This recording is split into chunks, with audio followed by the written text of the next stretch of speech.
उस दिन कार्तिक ने अपने दोस्तों और होटल के सहकर्मियों के साथ समय बिताने का मौका लिया।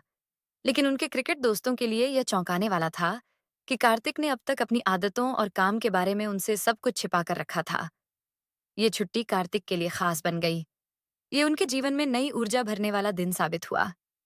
ये दिन यादगार इसलिए भी थे क्योंकि उनके दोस्त मिलकर होटल के खर्च और मनोरंजन को साझा करते थे।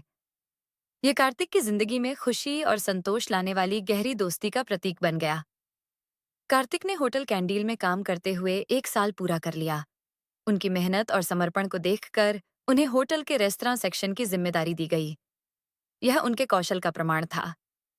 एक दिन रेनी इंटरनेशनल होटल चेन के जनरल मैनेजर जीएम, जो एक प्रसिद्ध होटल समूह के प्रमुख थे, होटल कैंडील आए।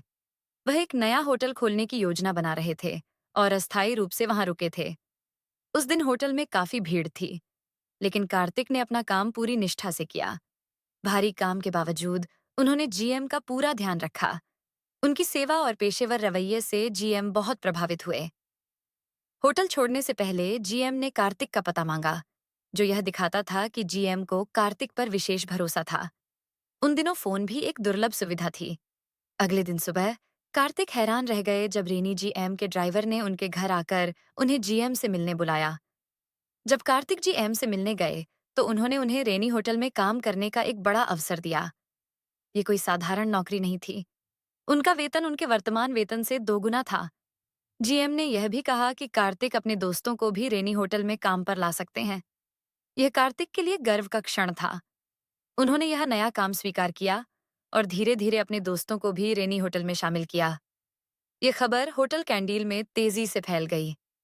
कई कर्मचारी अब रेनी होटल में काम पाने के लिए कार्तिक से सिफारिश मांगने लगे। नई नौकरी और अधिक वेतन ने कार्तिक की जिंदगी को और बेहतर बना दिया। उन्होंने अपनी पहली सेकंड हैंड बाइक खरीदी। ये बाइक न केवल उनकी जरूरतें पूरी करती थी, बल्कि उनकी आजादी और नए अनुभवों का प्रतीक भी बनी। साप्ताहिक छुट्टियों में वह अपने दोस्तों के साथ बाइक पर पूरे शहर का चक्कर लगाते। हालांकि कार्तिक ने अपनी जिंदगी में काफी तरक्की कर ली थी, लेकिन उन्होंने महसूस किया कि अगर उन्हें प्रबंधन के क्षेत्र में और ऊंचा जाना है, तो उन्हें अतिरिक्त शिक्षा की जरूरत है। इसके लिए उन्होंने 1 साल का फूड क्राफ्ट कोर्स ज्वाइन किया। सुबह वह पढ़ाई करते और शाम को काम और अपनी दिनचर्या को संतुलित रखते। होटल में पहले से काम करने के अनुभव ने उन्हें अपने क्लास में सबसे अच्छा छात्र बना दिया। कोर्स में आने वाले सभी प्रैक्टिकल एक्सरसाइज कार्तिक के नेतृत्व में ही होती थीं। कार्तिक की टीचर आशा के प्रेमी वेंकी रेनी होटल में काम करते थे। कार्तिक ने इन दोनों के बीच संदेशवाहक की भूमिका निभाई। यह कार्तिक को आशा और वेंकी दोनों के करीब ले आया।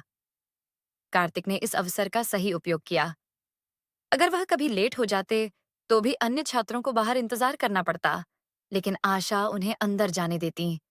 इसी तरह वेंकी होटल में हमेशा कार्तिक का समर्थन करते।